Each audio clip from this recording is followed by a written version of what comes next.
Titanic. The unsinkable ship. There were many other ocean liners, but this one was special. For those going on the Titanic's first trip, April 10, 1912, was an exciting day. Friends and family lined the docks to get a glimpse of the ship called the Floating Palace. Others came to wave goodbye to loved ones. Many rich and famous people were on board. There were also families who hoped to begin a new life in America. 9-year-old Frank Goldsmith was especially excited. He, his parents, and some neighbors, including his best friend, Alfred, were on the boat. They were leaving England to sail to New York and then on to Michigan, to start a new life. It was the beginning of a great adventure. The Titanic departing from Southampton in April 1912-1996 by Harley Crossley. Oil on canvas, 510 × 760 centimeters. Bruce Ismay.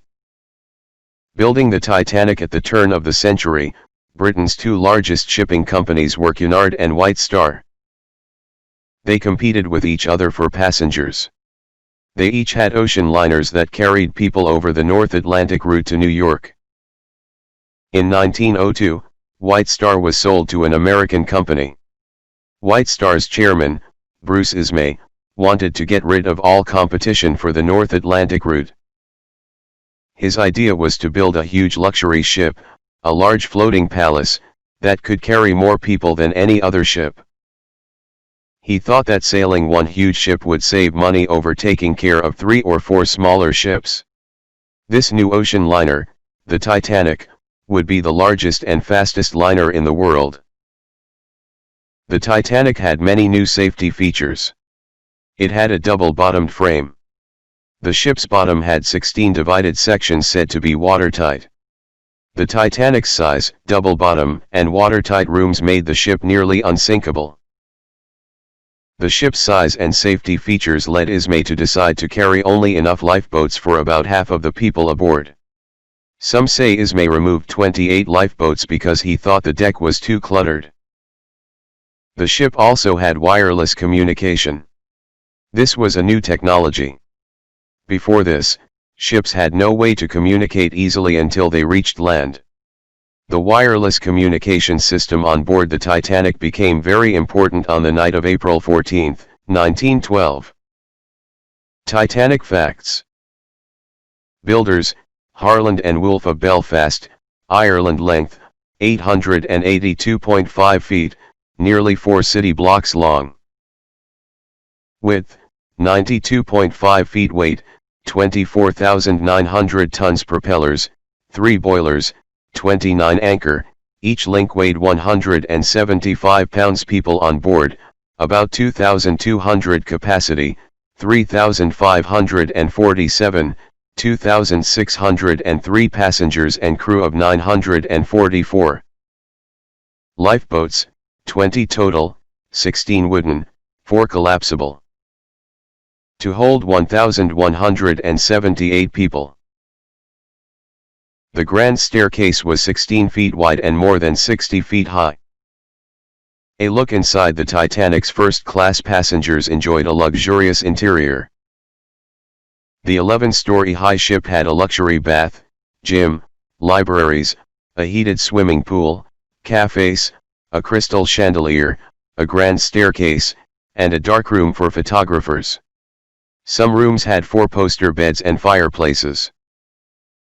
In the third-class quarters, things were not so nice. Many immigrants starting a new life in America were packed into cramped quarters. Locked doors kept them separate from the fancy areas open to only first and second-class passengers. There was also unusual cargo on board the Titanic. There were 3,364 bags of mail, a car, 50 cases of toothpaste, a box of china, 5 grand pianos, and 30 cases of golf clubs. The journey on Sunday, April 14, the passengers were relaxed and enjoying the voyage. The day was sunny with calm seas. People read, strolled the decks, and played cards. Then the weather began to turn cold. The Titanic received wired warnings of icebergs from other ships. Captain Smith handed one warning message to Ismay, who stuffed it in his pocket. Another warning message never made it to Captain Smith. The Titanic received 7 iceberg warnings in all throughout the day and that night. The ship chugged along at its fastest speed yet. By about 9 p.m., it was only 1 degree above freezing. The night was clear, but there was no moon. The calm seas made it hard to spot icebergs in the blackness because no waves splashed up in warning. The Titanic sinking on April 15, 1912-1991 by Harley Crossley. Oil on canvas, 510 times 760 centimeters. Before it sank, the Titanic sent its last message by wireless telegraph to the SS Carpathia. The SS Carpathia. Iceberg ahead. Captain Smith went to bed. By about 11:30 p.m., most passengers were in their rooms. At 11:40 p.m., a voice rang out from the crow's nest. Iceberg, right ahead. The Titanic tried to stop and turn, but the big ship could not act quickly. Alarms rang out as the ship struck the iceberg and began taking on water. In less than 10 seconds, 5 of the watertight sections began filling with water. As the water began to seep in, the weight started to pull down the liner's bow. The ship quickly sent out a distress signal. The California was only 20 miles away but didn't get the message. The Carpathia responded right away but was 58 miles away. Cross-section of the Titanic. Passengers in the lifeboats saw the huge ship disappear under the water. Shortly after midnight, Captain Smith issued an order to release the lifeboats. On deck, members of the crew loaded the lifeboats with first-class women and children passengers first. Third-class passengers were kept below until most of the lifeboats had already been launched. Bruce Ismay jumped into a lifeboat to save himself. As the men were being separated from the women and children, Frank's father squeezed his shoulder. "So long, Frankie," he said. "See you later." Frank's friend, Alfred, had just turned 16 and chose to stay behind with the men. It was the last time Frank saw his father and his good friend. 18 lifeboats were loaded and lowered into the water, but most of them were only half full. 2 small boats were forgotten. Many more people could have survived had each lifeboat been filled to its limit. Sinking of the Titanic 1932 by Willie Stower. The sinking of the Titanic made headlines all over the world. As the ship sank, people began to panic. On deck, an 8-man band was playing, trying to calm people. The band leader told the musicians to stop and save themselves, but they refused and kept playing.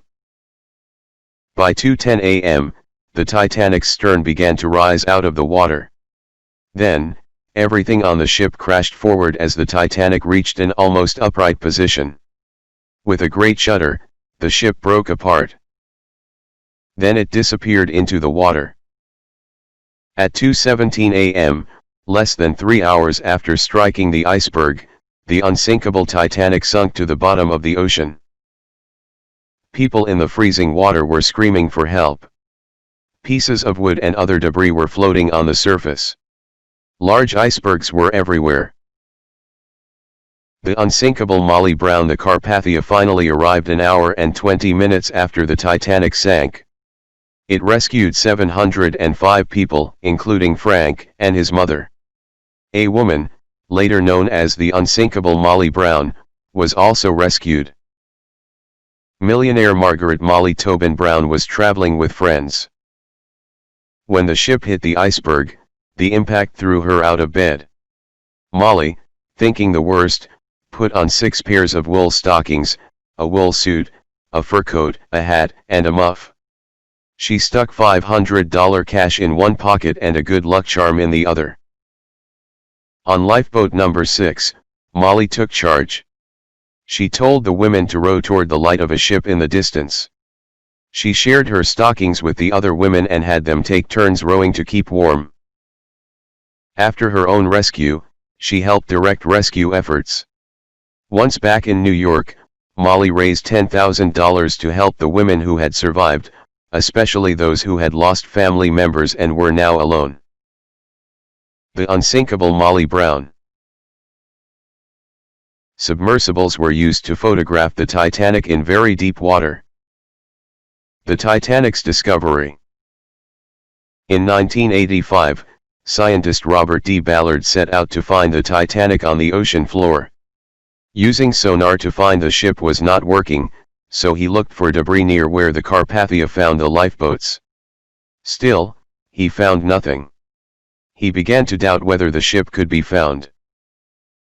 On the night of September 1, 1985, everything changed. There it was. Their first views were of the Titanic's huge boiler, portholes, and a railing.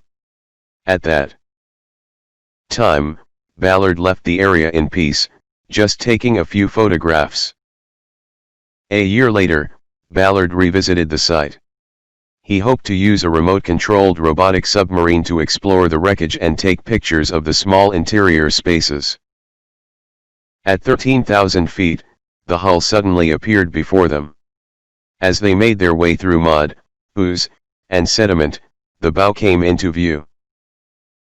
Titanic Artifacts. In the years since the Titanic's discovery, the site has been stripped of many artifacts, which have become part of museum collections all over the world.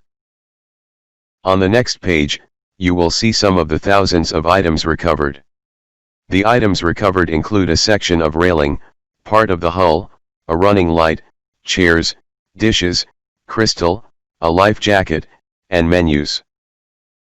Many personal items belonging to passengers have also been recovered. These include journals, a suitcase, a hat, letters, men's shoes, a pocket watch, and sample perfume bottles. The site of the wreckage is now a memorial.